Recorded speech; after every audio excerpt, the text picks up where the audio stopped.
everyone, and welcome to Basic Binges. We are back with another bomb show of a TV series, and I'm so excited to be here with my friends tonight. On this show, on Basic Binges, we review popular shows while eating and drinking our binge-worthy snacks and drinks. If you're watching live, don't forget to redeem those channel points. I know, Eric, you redeemed several of them. So we will be doing those throughout the evening tonight. So I'm very excited. I'm your host, Jordyn Orozco, and right now I'm enjoying just a wonderful little nightcap, a little Mai Tai, a little Nuka Cola Mai Tai sponsored thing. It's really not. I just kind of made it up. But earlier I did eat some wonderful chicken Devon made by my mom. Love her. She's great. And it was delicious. It was wonderful. It was amazing. And it definitely fulfilled those wonderful vault hungry things going on here.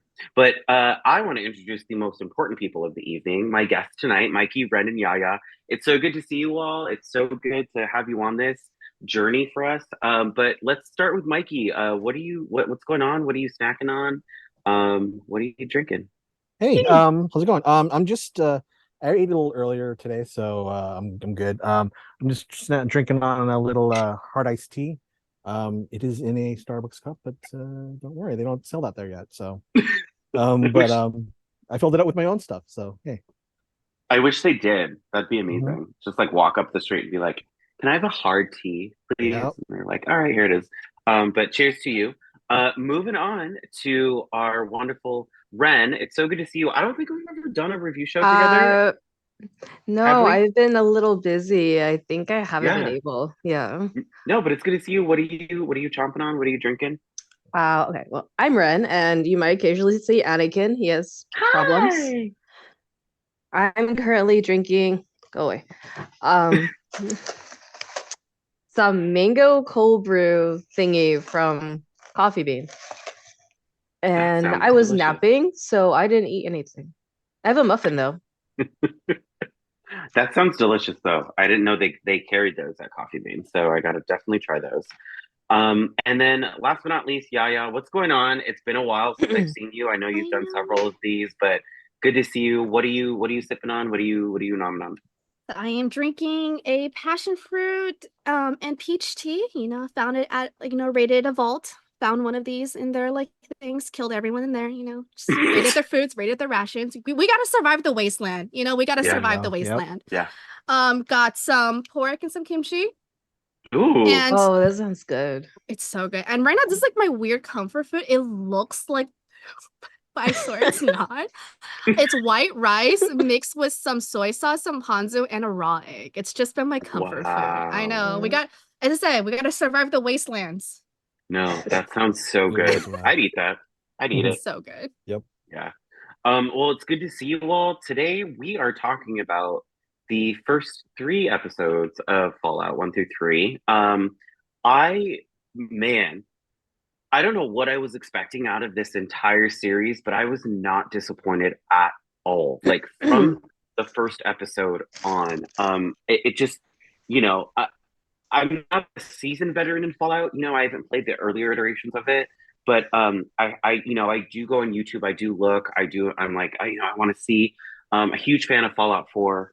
Haven't played any of the Fallout 76 or any of that. But when I heard that this was coming out, I was like, yes, I want to definitely be like in it, like watching it, doing it. And I think like on a personal note, one of my biggest fears in the entire world is nuclear war. And so like having a game, having a series out like this sort of just helps me to like cope with that. And it's like it's really cool to just see that. But getting into it, I definitely loved the entire aesthetic of Fallout. But before we talk about Fallout, I have to like definitely make a plug. Before we start, we're still fundraising for the Trevor Project. If you don't know what the Trevor Project is, it is a nonprofit organization that helps youth that are LGBTQ plus identified and oriented not commit suicide. And you can like call, you can definitely be resourced to them. They're a great organization, so please go to our profile page, donate to them. If you can volunteer if they ever do any events in your area, they're an amazing group. So please definitely, absolutely 100% give them some of your time and or money and or both to do that. So let's get into this. So in the first episode, we meet our three characters for the entire series, right? We have Lucy, we have Maximus, and we have the ghoul who definitely is known as Cooper in his previous life. And what I loved about the way that they set up all these characters is with Cooper, right? Because he is a ghoul, they set up his previous life before the bombs dropped. And I thought that was excellent, right? Like, I thought that was excellent in the way that they introduced it. And with Lucy, we get sort of like with all the games, right? Like, you're a vault dweller, you have to pick your skills, you have to pick your personality, you do all that stuff. And we get that introduction when we get Lucy, right? Like we get she's like, I'm incredible at gymnastics, I'm incredible at this, I'm incredible at that, which is what I love. And then with Maximus, we sort of get this idea behind all of these machines, right? Like that, like when you start playing the games, you sort of only hear about, you only sort of like get little whiffs of that, right? But we get introduced to the Brotherhood, right? We get introduced to basically a training camp, which is basically like the military of the wasteland, right? Who they used to be feared, they used to be all this stuff, and so we get this whole story, strung about. We see how some of the vaults definitely get raided, right? Like after this whole thing. What I loved about it is I don't think, us as sort of like fans, we get introduced to the fact that something fishy is going on within the vaults and we don't know what it is, right? We don't know what's going on. Those of us that have played the games know that the vaults were all experiments, right? Like, except for like maybe three of them, they were all experiments on basically humans, humanity, how we can evolve, do all that stuff. Let's talk about these early on iterations of these themes of like raiders coming in, these themes of like we have this overhead of this like rebellion movement, right? Which is Moldover. Moldover, is that her name? Yeah, Moldaver? Moldaver. Moldaver. Yeah, Yeah. right. Like we get this sort of sense that like there's something going on outside of this sort of world that was created, right? And then we get a sense that like all this stuff is happening outside of the vaults, right? Like on the surface in the wasteland, right? Let's go to you, Yaya, first. What did you think about these introductions of these characters? What did you think about these themes? What were your first initial thoughts? I love how it does begin with like that bomb drop, because if you played Fallout 4, that's Yeah. exactly how Fallout 4 starts.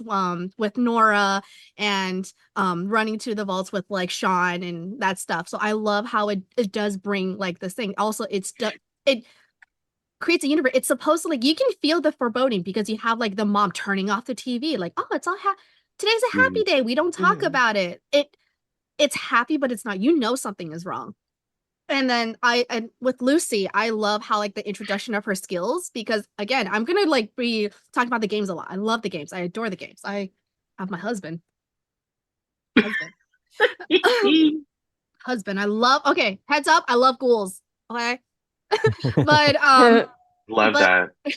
but like with Lucy, her introduction of all of her skills, it's exactly how you start when you play a character. You Yeah. click which stats you want to like, Mhm. increase, like your intelligence, your charisma, and all that stuff. And I love that. I love how they bring that to life in a very semi-realistic way, in like, of how we will see it. It's like it's not just like, oh, character stats. It's like, oh, it's just the stuff that she does and stuff. And it's why, and I love how it does explain why later on she's good at fighting. Because sometimes, Yeah. with these characters, you're like, oh, why are they suddenly so good at something that you never think they will be good at? But this explains it very well. And it pays a really good foundation for them.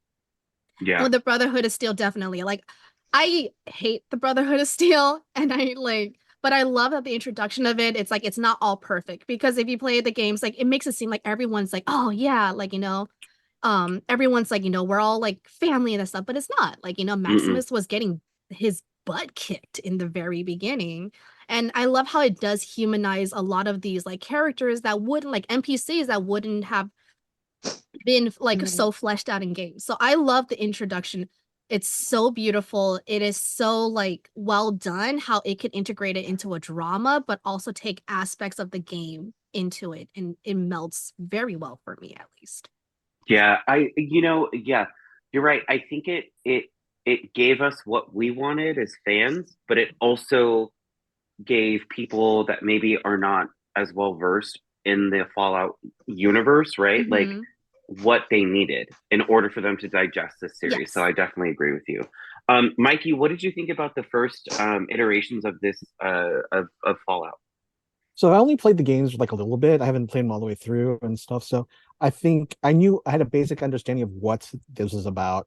I understood the setting. I understood the how the characters are, like the different types of characters there are, the ghoul, the vault dweller, and everything like that. So I knew that, but I thought that they set it up perfectly for people that are not they don't have any idea of what's going on, because you understand right away the class system basically Yeah. from each, like understand how the vault dwellers are very privileged, Mm. and they're very separated from like the wasteland dwellers who are like the lower, or who they consider lower than them and stuff like that. So you understand that with the raid happening, you understand like how dangerous the world is right away. You understand why there is a brotherhood too, and you understand that there's something going on with them that's not so up and up. So like you understand that, and then you understand the idea of the ghouls and where they came from. And also I like the idea of like showing what his life was before, Mhm. because then you start to understand that, like, well, we're going to spend a lot of time with this character. Why should we even care about this character? And you understand like, oh, this guy was trying to do something in the regular world. The world went to shit, and then he's like, he did the best that he could, and then he got turned into a ghoul. And so now, it's kind of like it's up in the air. Like, do you want to feel for him, or do you want to like hate him? Do you want to play into the whole like, well, he was a good person, but then something bad happened to him, or is like, well, after all these years, he's just a product of his environment. He's just tough. Because the world is tough. Mhm. So um I thought it was a great way to set things up. um Introduction of the characters is perfect, and if you're just coming to it fresh, then I think you got a good understanding of it. So yeah. Yeah. Yeah, I think the way that they introduced everybody was good. I think, once we start to talk about, episodes moving forward, like the character development is very different for all of them. But you're right. I think what I liked about Cooper's storyline is the fact that it gave context to like what's going on in general, right? And why he's so inhuman now, right? And Right. I think it's really good. I think it's also really important to point out Lucy's father gets taken, right? Like and that's the emphasis of Lucy's journey throughout this entire series. And then once we get toward to the end, in a couple of weeks, we'll talk about like what that looks like Hmm. and how things, are being exposed. So let's go to you, Ren. What did you think? Like first impressions of Fallout and the first episode that you saw. Well, so I'm not fully versed in the games. I'm in the middle. I played, but I never got deeply into it. So I liked how, like you mentioned, it's set up to help like people who don't really know the games to understand and get into it. Like they split you up. Like you meet Lucy, you meet Maximus, and you meet our ghoul. And each one you get to see the pieces and their environment. And then slowly as the episodes continue, you see them all intertwine. Um I did, for me, actually, like the first few episodes for um Cooper.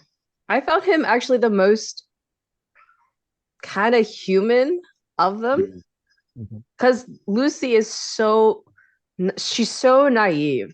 She's Mhm. not in a like in an almost like, are you okay kind It's of like a way. like a Disney princess kind of way. Yeah. I mean, she kind of sees that she has to do things and she doesn't like it. She'll begrudgingly do it, but she's so naive and so sheltered that it's almost like it's fake. And then Maximus is in a cult, basically. Mhm. And people in cults, well, understand that. Oops, sorry, that was Bixby. Um, it gives that other like disconnect, Mhm. because that in itself, it's its own culture, its own rules, its own setting.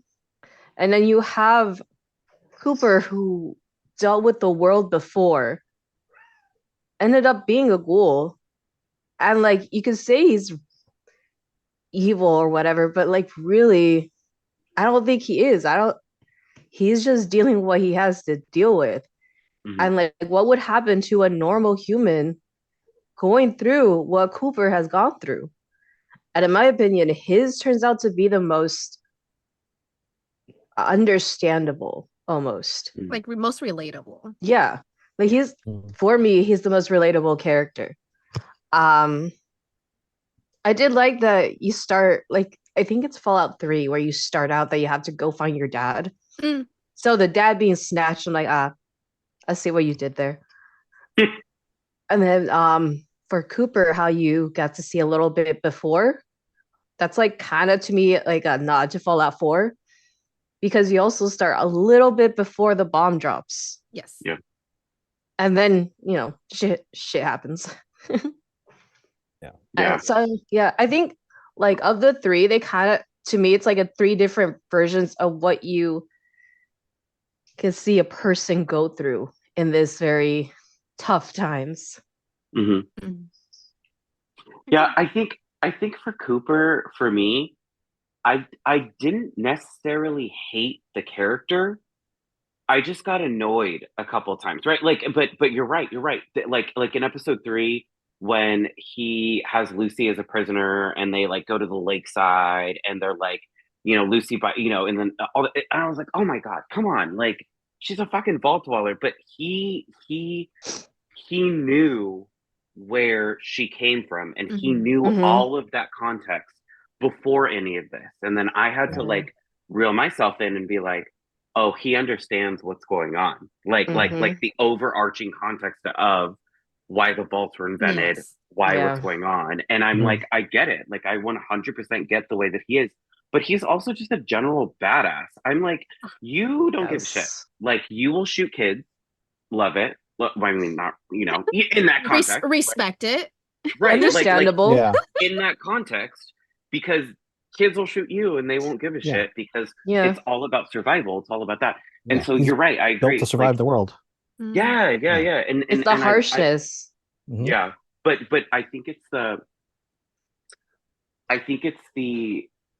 not earned harshness, but it's the necessary evil that Yes. needs to be done in order for him to survive, right? Agreed. Yeah. And we get sort of that bigger context towards the end of the series, which I agree. Yeah. Let's go into, okay, so what I did like, obviously, in the first episode is the representation from all aspects of the diversity and equity inclusion like thing, right? Like we get like a trans person that's in the freaking Brotherhood, like love her. She was also in fucking oh god, it was on Amazon too. He goes by they them. He was on Wheel of Time. Thank you, Wheel of Time, which I loved. And I love that representation. We just get so many things that are going on, and I absolutely love it. Moving on into episode 2, we open with the doctor that is working on experimenting with animals, right? Which is definitely a nod to the Fallout 4 dog, The Institute. Yeah. We get, yes, dog meat, all of that. We get that. And ultimately, we see sort of the first iterations of a corporation that is not as savvy and good as they say they are, right? Like we get people within the corporation that want to sort of sabotage it for multiple reasons, right? We get Lucy, who eventually escapes the vault, right? Like she escapes, she wants to go rescue her dad, and she gets exposed. What I love about this is that, like, at the end of episode 1, you can clearly see that that's Santa Monica, right? Like there's a vault in Santa Monica, and I loved that. I was like, so me and my dad were watching this, and he was like, that looks like a Santa Monica Pier. I was like, Dad, that's Santa Monica Pier. Like that's what it is. And so I love it. Right. I love it. Mm-hmm. So we get sort of these themes. Maximus ends up getting by default appointed to a knight who is in the power armor. and ends up being a complete asshole in the end, right? Which the fact that it was played by Mark Rappaport is amazing. Because he's a comedian, he's fucking also an asshole, it's just awesome and amazing. And then we get sort of the ghoul who was awoken and then now is on a journey to find said family, as we see in the end. I definitely loved episode 2. I think it delved into more of what's going on. I think there was character development when it came to Lucy specifically, because Lucy's, like you said, Ren, very naive, doesn't know what's going on, Bless doesn't know her. how yeah, right, like doesn't know how the world works. I will say Lucy is my favorite character development in the entire series. I will say that. I feel like Coop sort of like stayed the same. I feel like Maximus, Mm. mm, there, I like feel like there, if we get season 2, I think that's gonna be Coop's season. I do too. I do Oh, too. that'd be great. That'd be great. Oh my God, say less, please. Yeah, but I feel like this was Lucy's season. Like Yes. she Yes. definitely came into herself by the end, but in this episode, it was more of like, oh, I want to know what's going on. What I loved about it is sh- these characters stayed sort of like to their characters in the game, right? Like Mm. she was a vault dweller. She was like, hey, what's going on? Hey, this is great. Oh my God. And I loved it because it's just like, I just, that's what you expect of vault dwellers, right? Mhm. But as we continued sort of through this episode, um, things get darker, things get more tumultuous, things sort of like happen. We get more of Coop's story. And I loved it. I loved this episode. It was awesome. Let's start with you, Ren. What did you think about the themes going on in this episode? How did you think they related to the characters? Um, sorry, I'm recovering from bronchitis, so excuse me. Oh no. Um, like you mentioned for Lucy, I did like how she kind of leveled up slowly. Hmm. Like that's how I Mhm. felt like she was slowly leveling up through her exposure of the world. But she was still in the center Lucy, which I like because sometimes when you do like characterization, when you're writing and stuff, you lose the core of the character. But Lucy was always Lucy. Hmm. Like terrified, surprised, shocked, not wanting to do some really gross things, but she still ends up keeping true to herself, which I thought was pretty good considering like she faced so much and still just she doesn't lose what she had in the vault. It was like this form of kindness that still existed. And then you put that against like Cooper or Maximus, the the kindness isn't there. And Hmm. like in a way for me, it was like Cooper almost bullied Lucy because like, child, how are you so like this when you're being exposed to everything that's happening? I thought that was funny, but that's my opinion. Um, Maximus was um Maximus was Maximus. I don't. His character was hard for me. I'm not gonna Yeah. lie. Yeah. It was really rough. Um, he. I can't tell if he grew or didn't. Rather, more than it was more like we are exposed more to Maximus. Mm. Like, yeah, we got a little introduction of him, but in the first episode, I feel like it wasn't a lot. The second episode, it felt a lot more. Like you see that clearly he has ambition. That's not, it's hinted in the first one where you see his frustration that he didn't get picked originally. But in the second episode, you see how far he's willing to go with that ambition. Hmm. And I think it's more like less character development and more unlayering the character. Mm. Showing like despite his occasionally empty brain, he is willing to do what he needs to do. And for him, he doesn't see it as right or wrong.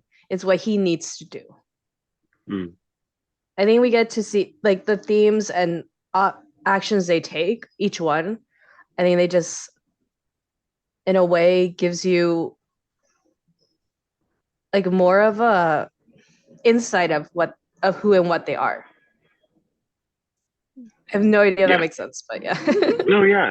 No, I definitely agree. I think too, like to your point with Lucy, like the whole journey with her and the doctor, right? Because she, basically ends up camping out. The doctor ends up coming, the dog ends up killing a rat roach, and then they end up traveling together to this town, right? Like, and then I thought it was the funniest part when his like leg got chewed off, and then like he had to get a fake leg, and Oh like my he's walking around with God. this like Yeah. I'm like, oh my God. And then it's the episode where she has to fucking like saw his fucking head off because he's got this thing in his right.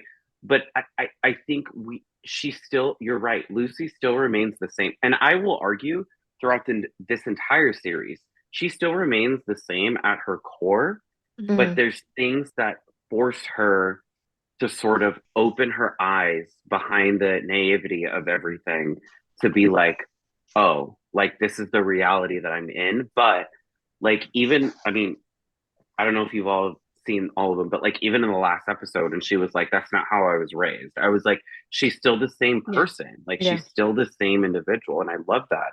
I think with Maximus, I think like, you're right. He's been conditioned to feel like he needs to take power in order to be somebody in the world. And we see that in the second episode, right? Like we see that. But then I think eventually in the latter episodes, when he meets Lucy, he sort of comes to terms with the fact that, like, no, like I can still be me, right? Like I can still be the person that I am, but without having to necessarily be as aggressive at stealing power as the Brotherhood is. Like, oh, sorry. No, go ahead. Go. It's like metaphorically, when he wears the suit, he's someone else. Mm-hmm. When he's off the suit, that is Maximus. And he's normally like that. I think the most he is with Lucy. Yeah. And like Lucy brings out who that person actually is with Cooper and with Maximus. And I think that's kind of like one of her qualities. Yeah. But I think with Maximus, me personally, I think was so forced. Like we were forced to like, it's me. I really didn't like how like, that shift. Do you guys notice like every time like he just like he'll be like, and he gets that look, he tilts his head down and does like that broody thing. And I'm like, I personally didn't like that. I was like, what's the point of that? And I understand it was like, it shows like a duality kind of thing. It shows that conflict, but I was like, I feel a lot of his interactions and how I feel like we were like forced to be like, no, you need to like him. He is changing. He is like, kind of thing. And I was just kind of like, oh my God, can he get shot? I'm sorry. Yeah. No, that's how I felt. I was like, okay, I'm here. Bless you, but please, someone life support, something. I don't know. This boy. Yeah, absolutely. Well, Yaya, let's go to you. What did you think about this second episode? What did you think about some of the general themes that were going on? Honestly, like I love how like everything is progressing. I'm like, I love how like I don't know why this show has taken me, like it has like surprised me. It has surprised me with how like it takes the crudeness of the wasteland and makes it funny, because it is like that in the game. Like in the beginning, it's like I'm gonna go back to like episode 1 a little bit. It's like when she makes the things like, oh yeah, it's okay to mess around with cousins, you just can't marry them. It's not good. And I did not expect that, but I am so happy they address it. Like when Monty gets naked, I was expecting Lucy to be that whole naive, like, oh no, oh no, she's just like, okie dokie, and she rides him. And I was like, girl, get it. Yeah. And then like Maximus introduction, we get that weird like doctor thing. It's the weird witch doctor that really reminds me of Jack Sparrow. Oh, How like Jesus. our Him. first interaction with him was the farmers, like he was fucking Chickens. where is this series going? But I adore it because this is stuff that you see in the game, and I love how it brings out that funny. I love how it's not like a lot of these things aren't glossed over because it's not our current society. It's very much a post-apocalyptic future. But with this too, like Wilzig the doctor really reminds me of Virgil from Fallout 4, the scientist that turns himself into a certain mutant. Really reminds me of that. Like I still have a lot of questions of why he's doing things, and I feel like we didn't get a lot of answers to that. And I'm like, hopefully it gets addressed because I still don't understand his thinking, why he decided to do the thing and save the dog. And can I just say that scene where they threw the puppy into the furnace? Oh my God. Oh yeah, No, Yeah. I was like, that was tough. I was like, oh my God. And it did the little yelpy thingy when it like, Yeah. I was like, please, why? Yeah, I did love how like episode 2 is starting to like, because episode 1's definitely introduction. We're getting introduction to the world, we're getting introduction to the character. Episode 2 is starting to flesh it out. Like we're starting to like see more of it. We see Philly, we see all these weird like people. We see like I love was it Ma June and Barv? Like they they were were like great. they were They're hilarious. amazing. They were I'm just like hoping they survive. I'm like I want to see them in season 2, but I'm just like I love everything about it. We're getting more of this world, and now we're starting seeing character dynamics. We're seeing Coop, and then like we still don't see the correlation between Coop and the ghoul yet, but we will. But like we still don't like we see because like when he's Coop, he's like like very like suave, very like family man and that kind of stuff. So it makes you question like, oh, why is he like this now?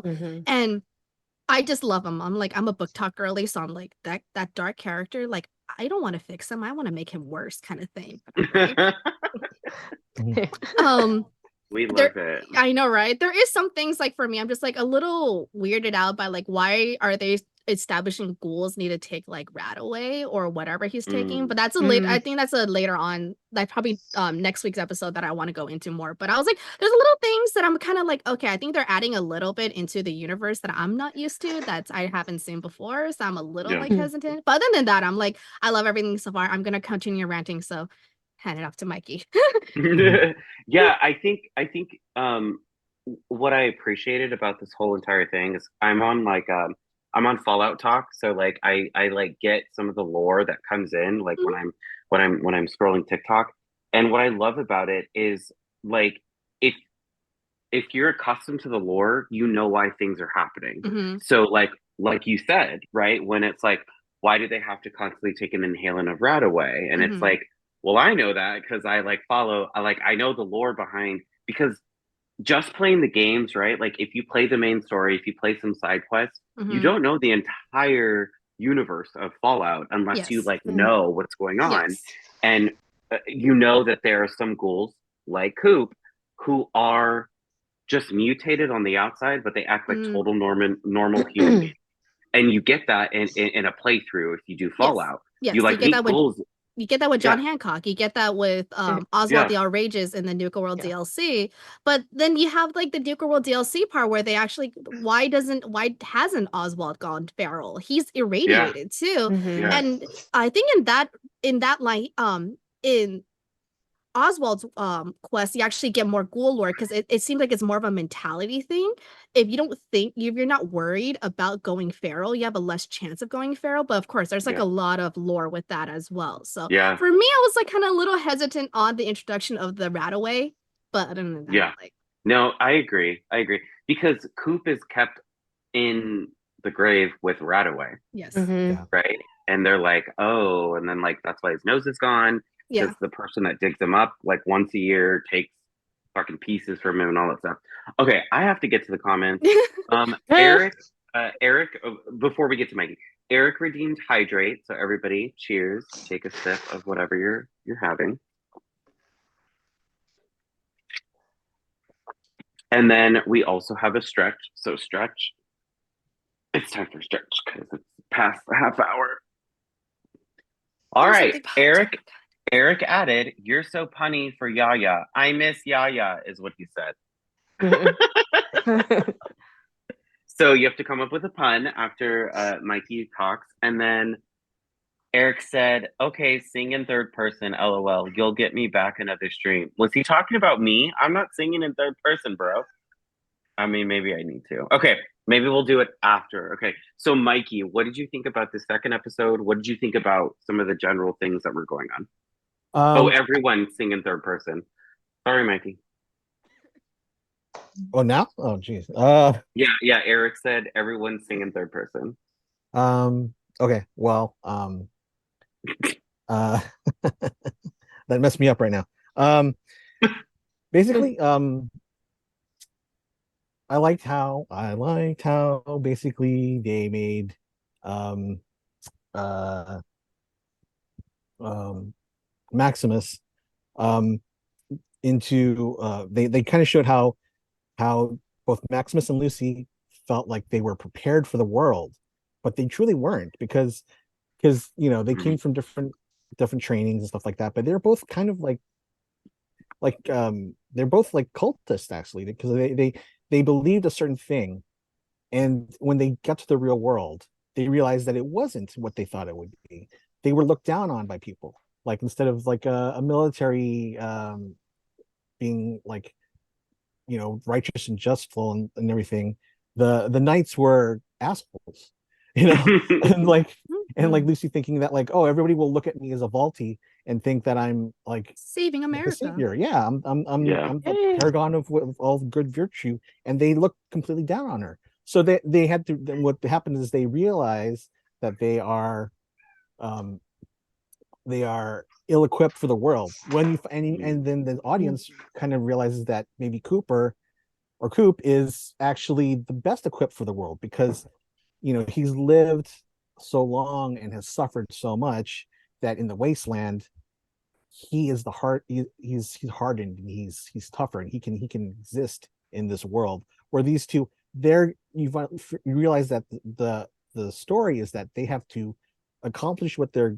goal is, but also adjust to the world, adjust to the teachings that they were taught, and and you know to actually survive in the world because they have skills but they don't have necessarily the the right idea of how to do it, the mental toughness, but they have the physical skills. So I think it was very interesting how they decided to do this, and they sorry, I forgot this thing. And then how they ended up um showing it through that big battle, like everything comes to head in the battle in the town, and you understand like, oh, so this is how the world is, and this is how they deal with the situation. They eat like Maximus will go in headstrong and like because he thinks he's a knight and he's going to be protecting people. Lucy's kind of like, we can figure this out, we can find us another solution, but like she realizes she has to get dirty, she has to do things that she doesn't want to do, like chop off the head of somebody or something. So I think that was a very interesting way to inform the viewer of like, this is the world that they are going to have to go through, and you're going to watch them change, or or will they change, will they survive, will they be able to adjust to it? And I think that's a good way to show that off in this episode and further down the series. So Yeah. Yeah, I think so as we progress. Do I have to? Oh, God damn it. Third person too. Third person. As we progress in this talking of Fallout, the TV series on Amazon, what I did appreciate is the freaking music in this entire series. So I'm a huge 1940s night and so sorry, I'm not singing because I have to like get this out, but then I will sing. When I knew that like on your Pip-Boy you can play the radio and it was like 1940s music, I was obsessed because I love this type of music and I love how they stuck to the theme of that in this entire series. In each episode, you get something, right? Like you get you what is it called? The ice shots or the something shots. Pink And then spots? Yeah, the ink spots. Thank you. Ah, You yeah. get the ink spots that like have some hits. You get like Nat King Cole. You get all these things, right? Like you get all of these, and I loved it. I absolutely loved it because it fit, right? Like as you're playing the game, like you can. It's like Skyrim, right? Like because it was Mm. made by the same company, where you get the music that's just constantly playing, and it's the ambiance, and I loved it. I think some of the songs were in the game. Like, I They don't want were, to set the Yeah. yeah, world on yeah. fire. I was Yeah. just playing Fallout 4 and that played, and I was like, I just I heard that and I was like tears, and I'm like, I think at one point they also had the loading screen music. Oh, the please stand by. Yeah, yeah, yeah. Mhm. Yeah, Mm, yeah. yeah. But yeah, that's one of that's great. But as we move on to episode 3, remind me again, this isn't the one because I watched all of them to like most of them today, so I'm getting everything confused. This isn't the this is the one that basically Coop captures Lucy, mhm. has Yes. her as his like First slave. bait. Yeah, And then, yeah. And then basically we get this huge ass axolotl that fucking comes out the of Goldberg. the freaking and we get that. Um oh yeah, okay, sorry. I'm thinking about the next episode, so we're Yeah. gonna talk about that. Mhm. So we get that. We get the fact that like Lucy is now realizing that she needs to harden up in order to survive in this wasteland. Um and we get sort of what's going on sort of in Vault 33, Vault 32, Mhm. Vault 31. We know that there's these 3 vaults, but Norm, who is Lucy's brother, is starting to suspect things. Was this the Yeah. one where they went into Vault 32 and they found it? Yeah. Not yet. He only No, went no. in. No, No, not not this yet. one. Not he Okay, hasn't gone in thank yet. you. This Yeah. one is just Lucy, Cooper, and then Maximus with Thaddeus. Yeah, okay. Yeah, so Thaddeus. dads. We love that. I mean, I don't know. But yeah, we get what's going on in the vault. We sort of get what I love about this is in the Fallout games, you only get to read what happens in the vault through a Mhm. computer. You don't actually get to see it in real time because it's already happened. And Mm. what I loved about this series is you see sort of these experiments being played out in real time, right? Like, and even when Lucy is asked, like, what, like, okay, okay, well, if you haven't seen this, spoilers, whatever. I think you're When going she, ahead. yeah, no, I Very know, ahead. yeah, Yeah. yeah, but like, basically, there's people in another vault that she's like, "What's your experiment?" And she's like, "What are you talking about? There's no experiment going on here." And then you find out that there was, right? Like, so Mhm. we start to sort of see the machinations and the inclinations that something is going on in these vaults, Right. in this episode.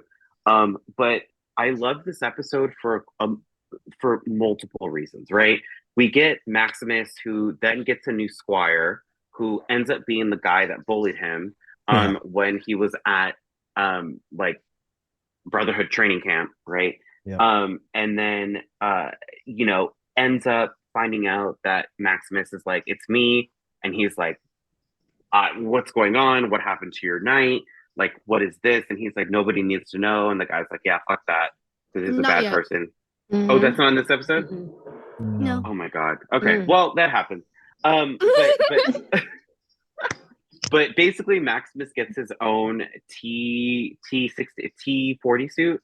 And he's T60. Right? 360. T60. Is it? Yeah, 60. yeah. Yeah. Yeah, it's 60. It's the And night suit he took. Yeah. yes, The power that's the one. armor. Yes. But what do we think about the overall themes of this? I loved how that whole Coop and Lucy scene played out with the monster and like Mhm. how basically like that all ended up happening. I thought this scene was also like because when you're playing the game, you could run across these monsters and you're like, I don't know what the fuck's going on. Like, how the fuck am I coming across a behemoth? And I have no idea how this happened. But I definitely love this episode. Let's start with you, Mikey. What did you think about this third episode? I thought it was really good to finally see more creatures. Mhm. So that was good. That was a nice little thing. It also regarding Lucy and Coop's story, I thought that it really set up that Coop is more of a a survivalist. He's like, he needs to do what he needs to do to survive.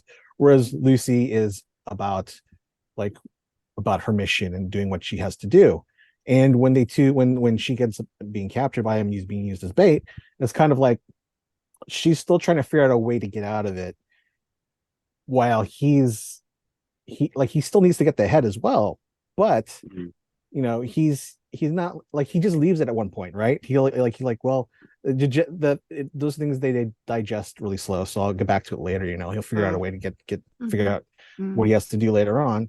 And Lucy's still like set on her mission, and it really goes to show, the personalities of the two. And I really enjoyed that. I enjoyed the story about with Maximus getting his squire and being the one that was bullying him. And there's a point where he kind of he realizes that the squire is actually very didn't really hate him, but he was being bullied himself, and he was he Mhm. just took it out on Maximus. So it's kind of it's very basic, typical of a bully. It's bullies are usually the ones that are being bullied, so they have to find someone smaller to bully. And it's I like the idea of Maximus finding this out, and kind of he's he didn't really hate him, but he was he was going through some stuff too. And Yeah. so there's a little bit of part of him where he's starting to feel sympathetic to him, but he's still, because he's the power armor and he's got more power, and he feels like he has to live up to this the ideal knight. He's still kind of being a hard ass to him, and and uh he's just you can tell that he's power is starting to corrupt him a bit. um as far as everything else going on in the episode with the vault, um I think the last scene in the vault is when Lucy's brother is serving food to the prisoners. I think that's the last scene. Mhm. But Mhm. even then, you can see how the government, the council, is very inept at running the vault. Yeah. I liked, and you can see that they have no reason to want Lucy to succeed in her mission and bring her father back, because they want power. And this whole Yeah. thing is about power. Mhm. Maximus wants power, the council wants power, the people behind the technology, they're craving power. It talks about how power corrupts. I mean, the whole reason that they're in this is because of the World War. People were were craving power, and they got to and they blew up the world. So it's one of those things where America. it's like the themes are really coming together, and Mhm. it's starting to go in the right direction, that I think a lot of the fans of the games will realize is going into, and also people that are coming into it new are like, oh, I get where this world is. I understand what they're trying to say here, and it's really starting to gel. Yeah. Yeah, I think this was the episode where I was just like, oh, it's if you don't get it now, you gotta get out, because Yeah. I feel like this sort of put together, and it introduced sort of the main storyline of what Fallout is, right? Mhm. Everything that's going on, everything that's happening is because of a reason, and this was the beginning of that, right? But also I loved the Vault storyline in this, because you sort of get the suspicious aura of what's going on, right? Mhm. And Lucy's brother Norm is yeah, this is not, something's off. Something's off here, something is going on. Ren, let's go to you. What did you think about the themes in the oh god, Eric has redeemed hydrate again, so everybody take a drink. God, Oh, Eric. why? How dare you hydrate me? Remember, sing third person. Oh God, is it my Jeez. Oh god, I forgot. Okay, Ren, it's your turn. What did you think about this stuff? okay. Uh Ren thought um was a little grossed out by that axolotl mutant with the fingers going in. That was weird. I can't sing that well. I'm still dying. So let me get this out. Uh I didn't think about didn't think about the power struggle, like Mikey mentioned. Ren didn't think about it. I was not. I didn't really realize how it was, because like you think I would notice, but like Cooper kind of talks about torture, Mm-hmm. and Mhm. I'm like, oh Yep. yeah, power, huh? And I liked how he explained that torture doesn't really work. You just Mm-mm. do it, and nothing is accomplished. And it got me thinking, like, hold up, yeah, why do us Yeah. as human beings have to go so hard torturing someone if you could get the answer a different way? It doesn't Yeah. always result in an answer. It could result in a lie. And like it kind of made me like think for a second. That's kind of ugly side of humanity there, isn't it? Yeah. Yeah. It's the power Yeah. And I'm corrupting. like, I feel at this point you haven't figured out that well, it's pretty obvious that Cooper is the goal you've been watching this whole time. Yeah. And it kind of like pristine cowboy, charismatic Cooper, I wouldn't say was untouched. I would say was like not completely, kind of like Lucy, not completely exposed to the harshness. And then when you see him as a ghoul, and with this speech of torture, it kind of shows like he's seen some stuff. Mm. Prior to being ghoul, he went through something. And like I wouldn't say the outside represents now like the ugliness, but it does show like he's been scarred by what he's endured. And it almost like as he's using Lucy as bait, it's kind of almost him being like, I kind of want to get you to my level just a little bit. I want you to see things the way I see it. Because your viewpoint is like rose tinted still almost.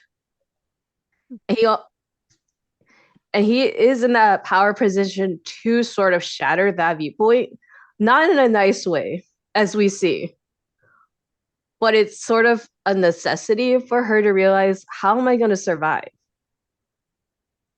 I didn't think about how power was a big theme here, but they all go through that. Like Lucy loses the head. That was her like her ticket to see her dad. She loses her power there, and then gets kidnapped, not kidnapped, but pretty much captured by Cooper, Mhm. and he's in power. And then Maximus is going through a whole power trip being in this suit and is now in charge of his former bully. And like later on, as you continue with the series, you see how much power truly corrupts everybody. And like I like that Mikey. I like Ren likes that Mikey pointed that out because it was very relevant. There you I love that. And then last but Yaya, what did you think about these the episode 3 ending themes in this episode? So Yaya has her pun first. Yaya's still thirsty, so Coop, Coop, the ghoul doesn't have to worry about going feral because Yaya's already feral for him. go. Oh. Yaya said Yaya's already hella thirsty. Expect that at every stream from now on. Nice. But Yaya really thinks that this episode was a huge step. Like Ren said, like in the beginning, we actually have like Hoop have that because it was when he was like, you know, that like E for like Fuente E for Mile or something like that part. Mm-hmm. He Mm-hmm. talks about how like I'm supposed to be the sheriff. Why would I shoot him in the head and it has a good juxtaposition from what he was before to how he is now, because he is that now. He's not the sheriff anymore. He's like anti-hero. He's Batman. But like Red Hood. He's like Red Hood. he's a Red Hood. Ooh, Thank yeah, you. definitely. But yeah, like, you know, it goes from that. We see that in the beginning. He's like, why would I do this? Why, like, I'm supposed to be like the sheriff. Why can't I just arrest him? He is Lucy. As you said, Ren, he is Lucy. Like, why can't I just arrest him like I normally do? And then the producer is like, oh no, like, you know, times are changing. You need, like, you know, and it reflects that. And that's why we had to give America the sheriff that what they want, which is showing that he can be pushed to that point too. And I think that is definitely foreshadowing for Lucy, especially down the season. And we see that, like, you know, now, and then we have that type of like Coop, and then we have the Ghoul, and they're just opposite sides of the same coin, but we just need to figure out how he gets there. And the fact that, like, you know, we also go from the beginning scene where he's riding that pony with his daughter to how did it end up? Where is his daughter? The last time we see him, he is with his daughter. What happens? We know that the whole alimony comments, like, he most likely divorces his wife or his wife divorces him, but we don't know what happened. The wife. The wife. I was rooting for her. That was Damn, I was like, I got you. Wait a second. We gotta talk. I know. It's like, I'm like, how could you do that to him? You know what? One man's trash is a man's treasure. He's definitely my treasure. I'm so sorry.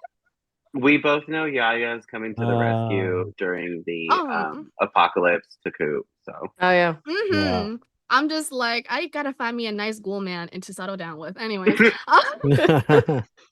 But yeah, no, I'm definitely really liking, like, you know, the whole idea of power and that stuff. It's very prevalent and it's very interesting. And then we go, because, like, you know, Lucy, like, he's, as Ren said, like, he's pulling her through the nitty-gritty. He's not giving her water, which we see her give water to another, like, farmer earlier. It's like, yeah, he's exactly the opposite of Lucy, and and I feel like, yeah, as you said, Ren, he's forcing her. He's trying to break her. He's trying to, like, you know, like, she takes comfort in seeing, like, you know, the Fallout Boy, like, the thing, and he shoots it in hand. We know why later on, but he shoots that thing. He's trying to break her, and I feel like, I don't know if that's like their mercy or is it sadisticness? Is it, like, you know, sadism? It could be both. It could be both, because you know what? I like both. Anyways, but yeah, so, like, he's trying to break her, and it's the fact that, you know, like, he taunts her, all this stuff. As I said, we're starting to see a little bit more, like, you know, fauna and, like, stuff. I'm still a little annoyed that deer did not have two heads.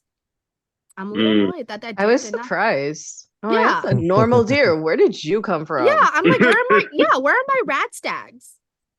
Yeah. Like, whereas, like, you know, I like that the Brahmin had two heads. And that's stuff, but definitely, yeah, so yeah, the Brahmin had, like, two heads, but I was like, everything else seemed and I get it, it's probably productions, they can't constantly keep on making Fallout like canon animals, you know. It's but that gulper, oh my god, the fingers in them. The fingers are awesome.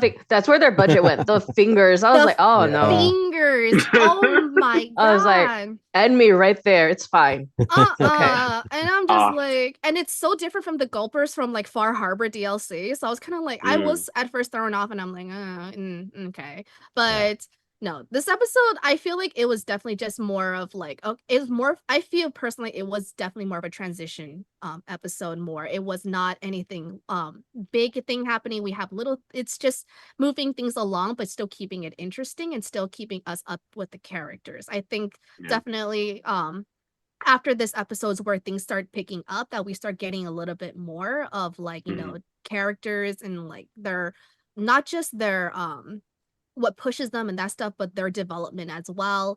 But definitely, I really enjoyed this episode. It was a lot of fun, and I definitely love seeing Coop and, like, the rope. And like, wow. I mean, how did he get his wife? Now we know. Oh my god, I know, right? Oh, I'm just like, and now he has even more, like, wasteland, like, knowledge. I'm like, please. Man is ready. Mm-hmm. Yaya's ready. Oh, We have no idea if that part's still there though. I'm pretty. Oh, well, hold on. You can romance ghouls in Fallout 4. You can marry. That's true. You can marry a ghoul. marry John Hancock, and you can Yeah, you sleep with can. him in the mattresses. So, and he gives yeah. he gives town tours. He's quite popular with the ladies and the men. So I'm just like, pretty sure it's still Ooh. there. It's I still- feel Season like two. Season 2. Season, we'll find out. Let's go. I know. I'm sorry. I'm just like this is MGM, Amazon season 2. We Yeah. need to know if ghouls have their dicks. That's Start all we making a need list to of know. stuff you want for the Lucy next probably that. has daddy issues. We want to know this. Yeah. We want to know that. She's down needs to to get she's down. satisfied. She's We down. want to see it.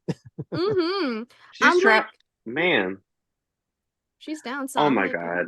She needs options. I don't ship her with the ghoul though. I don't know. I'm like No. Yeah. It's a funny thing, but it's like, nah, he's Mm. gotta go find the family. Yeah. Yeah, he's mean, more of a mentor. One of the family, not he the needs other his one. daughter. I'm like, I could be the wife. We don't need the wife. She's We okay. don't. Yeah, No. it's like we don't need the wife. I He's like. where's I like well, a good he's dad like, figure. where's my family? And I'm like, why? Yeah. Like, my why God. would you want to find your wife? What if it's like in Fallout 4 with Sean? Oh. We don't know. We don't know. I'm like, what if Betty is Barb? Oh. And with Oh my that, God. it's been Wow. and with that, it's been wonderful and amazing to talk. We are reaching the end of our stream. It's been wonderful and amazing. Thank you, Yaya, for your thirstiness. Thank you, Mike, for your you're drinking that. You're drinking that. Thank you. Oh my God, that was the. Thank you, Mikey. Thank you, Ren. Y'all have been amazing. I'm so excited to talk about the next 3 episodes with you next week. Oh, yeah. But Yes. before we end, please tell us where we can find y'all. Ren, where can we find you on the socials? I'm mostly on Insta and TikTok. Right now, mostly Insta. It's _GhostBrat. It's the same for TikTok too. Ooh, we love that. And Mikey, where can we find you? I am at GripC47 on all socials, and you can find me on there. Yeah. Dang, okay. All socials. We love that. And Yaya, where can we find your wonderful face? You can find me here on Twitch at MyHamachi, where I stream Monday, Wednesdays, Fridays from 3 p.m. to 5 p.m. Pacific Standard Time. You can find me on YouTube at Yaya, where I make videos about Chinese history, culture, and all that fun stuff. And the rest of the socials, like Instagram, Twitter, TikTok, all that fun stuff, either at Yaya or at MyHamachi. We love it. Please follow all these wonderful individuals. They are amazing. They do awesome and wonderful things. You can find me on Instagram. I am, oh my God, what's my, City of Stars 13. Wow. Don't know my own fucking handle. Clearly, I don't fucking care. No, I'm just kidding. You can find me on Instagram at City of Stars 13. Thank you all for tuning in. Be sure to join our Discord to keep the conversation going, as well as subscribing to all platforms at Nom Talk Network. Sorry, wherever the Nom Talk hat is like scratching me, and I'm like, stop it. But tune into our next show, which is tune into our Eternal Sunshine of the Spotless Mind on Monday. Until then, I'm your host, Jordyn Orozco, and I hope you all have a nomorific evening. Good night.